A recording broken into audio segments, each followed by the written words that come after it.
नमस्कार। मंच पर उपस्थित सभी मेरे बड़े, रितु छोटी, सबको नमस्कार, नमन। और मैं बहुत आभारी हूँ कि रितु ने मुझे यहाँ पर आमंत्रित किया, इनवाइट किया और इतना प्यार, इतना स्नेह कल रात से मुझे मिला है कि समझ में आया कि नहीं भाई, हिंदू नफरती तो नहीं होते हैं। समझ में आया कि नहीं भाई, हिंदू हिंसक भी नहीं होते हैं। मैं बहुत आभारी हूं कि इतने बड़े पत्रकारों से आज मेरी मुलाकात हुई है और समाचार गृह 3 वर्षों में 3 इतने बड़े आयोजन और सभी ऐसे चेहरों को मंच पर इकट्ठा करके बैठाना, चुनना, चूज करना कि इस मातृभूमि के कौन कौन से कोने में कौन कौन से मिसाल हैं, उन सबको एक ही मंच पर इकट्ठा बैठा करके उनकी राय जानना, ये रितु ही कर सकती थी। क्योंकि आदरणीय हमारे प्रधानमंत्री ने हमें शिव शक्ति का स्वरूप माना है, हमें शिव शक्ति का नाम दिया है। तो रितु के लिए एक बहुत जोरदार तालियां। थैंक यू यश भैया, थैंक यू सो मच। मैं शरद जी से स्पेशल थैंक यू करूंगी क्योंकि मेरी पहली इंटरेक्शन है और मुझे बहुत अच्छा लगा उनसे मिल करके। और मैंने सुना था जब भी प्रेस क्लब ऑफ इंडिया में जाती थी दिल्ली में, तो इनके बारे में चर्चा होती थी कि बड़े पोलाइट है। मुझे लगता था अरे पत्रकार है, पोलाइट है, और बहुत धीरे बोलते हैं। पत्रकार धीरे बोलते हैं, आज लेकिन सच में देख भी लिया। Thank you so much. बोले जोर से सियावर रामचंद्र की। हाँ, 550 साल की तपस्या, वेद ग्रंथ, इतने महादेवों की मृत्यु, इतनी गोलियां और आवाज इतनी धीरी। आवाज में थरथराहट नहीं, आवाज में गरगराहट होनी चाहिए। बोलिए सियावर रामचंद्र की, बोलिए सियावर रामचंद्र की। भारत माता की, भारत माता की जय जय Shri Ram. Thank you so much. वाकई में बहुत जिम्मेदारी होती है जब आप पत्रकार होते हैं, क्योंकि डेमोक्रेसी का 4th पिलर होता है पत्रकार, जिनको आज के जमाने में विपक्षी दल गोदी मीडिया के नाम से भी पुकारता है। पत्रकार जो किसी की भी बुराइयों को छुपाता नहीं है और हमारी नजरों के सामने वो सारी नंगी तस्वीरें रखता है जो गली में, कूचे में, बड़े शहरों में होती चली आती है। लेकिन फिर भी एक ऐसा वर्ग है, एक ऐसे लोग हैं, एक ऐसा ग्रुप है जो पत्रकारों को बदनाम करने के लिए लगा हुआ है। याद आता है वो दिन आपातकाल का जब पत्रकारों के मुंह को सिल दिया गया था। याद आता है वो आपातकाल जब पत्रकारों को घर से निकलने नहीं दिया जाता था। याद आता है वो आपातकाल जब विपक्षी दलों की बोली को जेल की सलाखों में बंद कर दिया गया था। याद आता है वो आपातकाल जब डिक्टेटरशिप का सही महत्व और सही तरीके से नंगी तस्वीर सामने आई थी।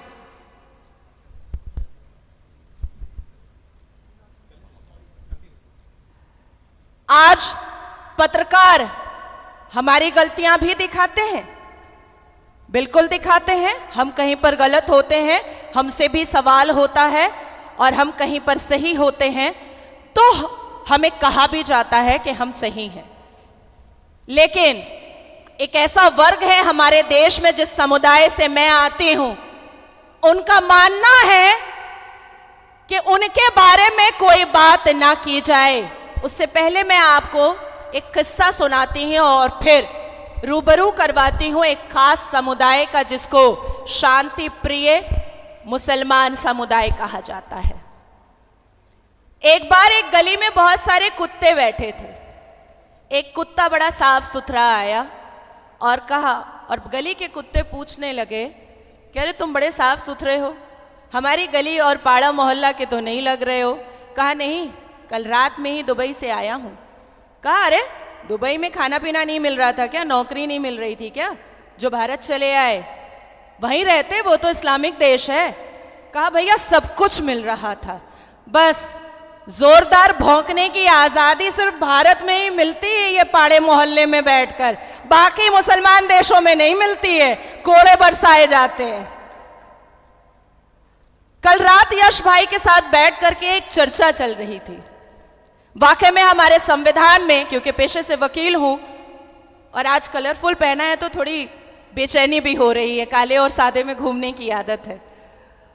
एक चर्चा हो रही थी, वाकई में हमारे संविधान में गौ रक्षा के लिए कोई भी अब तक अमेंडमेंट या कोई आर्टिकल या कोई ऐसा प्रावधान नहीं आया है कि उस माध्यम से जो गौ रक्षक हैं वो कचहरी जाकर के या थाने जाकर के गौ रक्षक का काम under the process, under the barricade of law कर सके।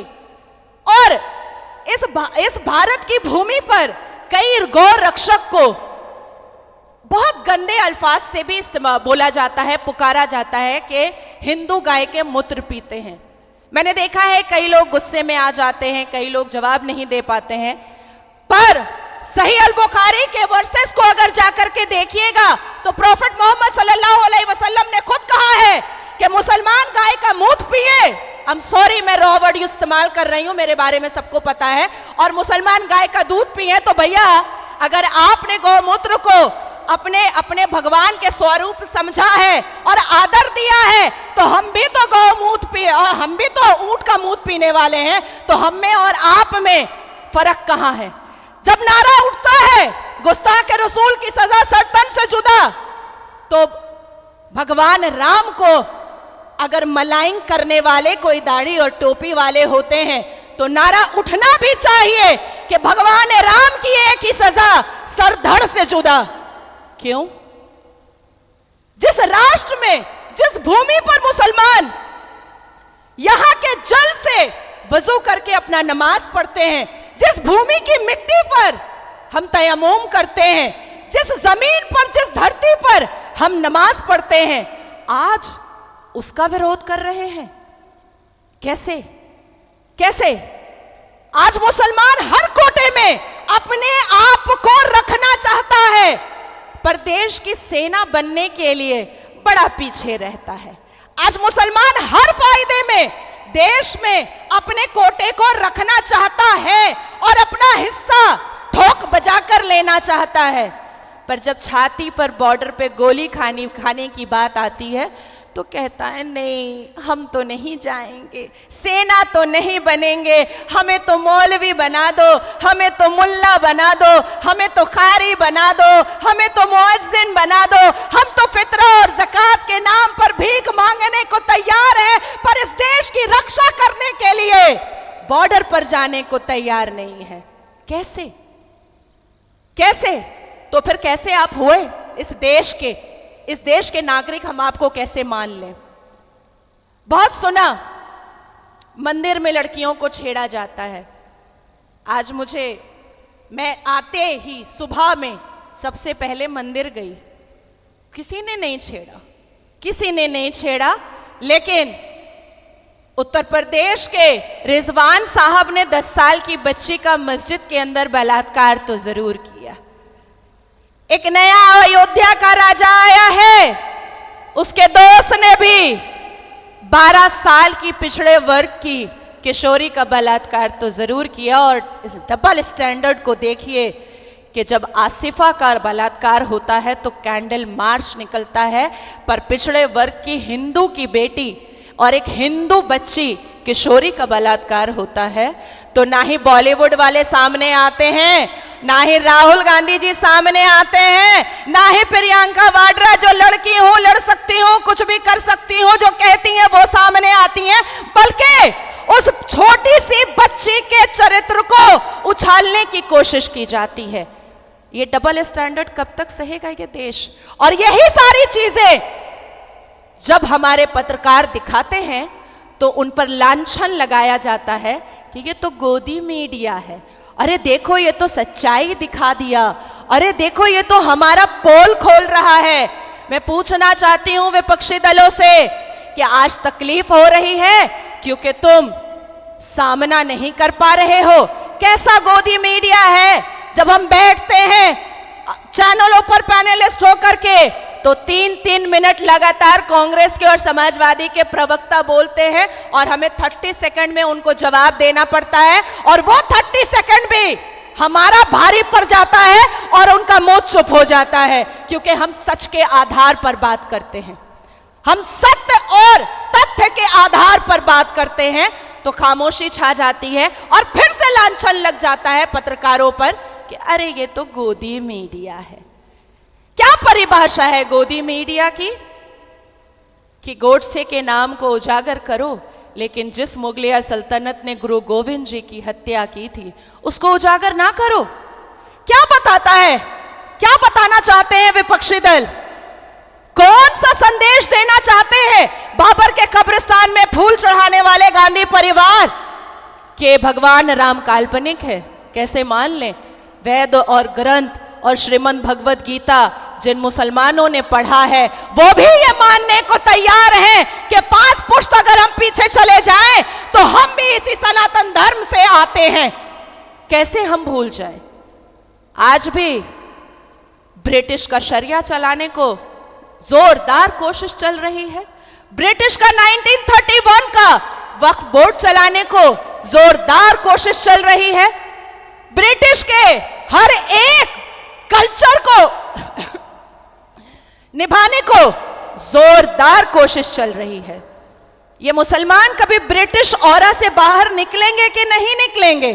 मुझे लगता है, ज्यादा समय नहीं लूंगी, कि सबका ये सब समस्या का समाधान हमारे लोकतंत्र के मंदिर संसद के पटल पर होना चाहिए। बहुत सारी ऐसी चीजें हैं जो 2 बार में नहीं हुई है, उसको तीसरी बार में करना चाहिए।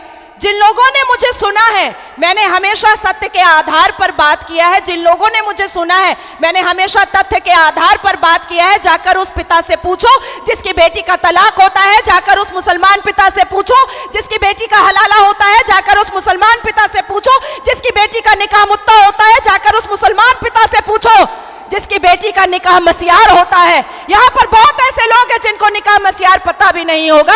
निकाह मसियार वो होता है जो 9 साल 10 साल की बच्ची को बेचा जाता है और पिता खुद खड़ा होकर बेचता है। इसका मतलब है कि ना बाप बड़ा ना भैया, मुसलमान के लिए सबसे बड़ा रुपया। आज वक्फ बोर्ड की संपत्ति को मुतवल्ली बेच रहे हैं मैनेजर बन करके। हम आवाज उठाते हैं और उस सेक्शंस के बारे में बात करते हैं तो हम बुरे हो जाते हैं, और जो मीडिया इस बारे में बात करता है उसको गोदी मीडिया कहा जाता है। शर्मानी चाहिए, शर्मानी चाहिए। संसद के पटल पर नेता प्रतिपक्ष का एक संवैधानिक पद लेने के बाद कहते हैं इस्लाम में अभय मुद्रा होता है। जरा कुरान तो पढ़िए तो पता चलेगा मुसलमान बेटियों का दर्द। शर्मानी चाहिए लीडर ऑफ अपोजिशन को, जो संसद के पटल पर यह कहते हैं मस्जिद तो कोई भी जा सकता है, लेकिन मुसलमान बेटियां इस भारत की मस्जिद के अंदर एंटर नहीं कर सकती हैं। मैं गई थी मस्जिद रमजान में, मुझे नहीं जाने दिया गया, नहीं जाने दिया गया। बहुत बड़ी ब्रेकिंग न्यूज हुई थी। अरे होमवर्क तो कीजिए, आपके पास तो टूल किट जर्मनी से भी हैं, पाकिस्तान से भी हैं और सीरिया से भी हैं, चाइना से भी हैं।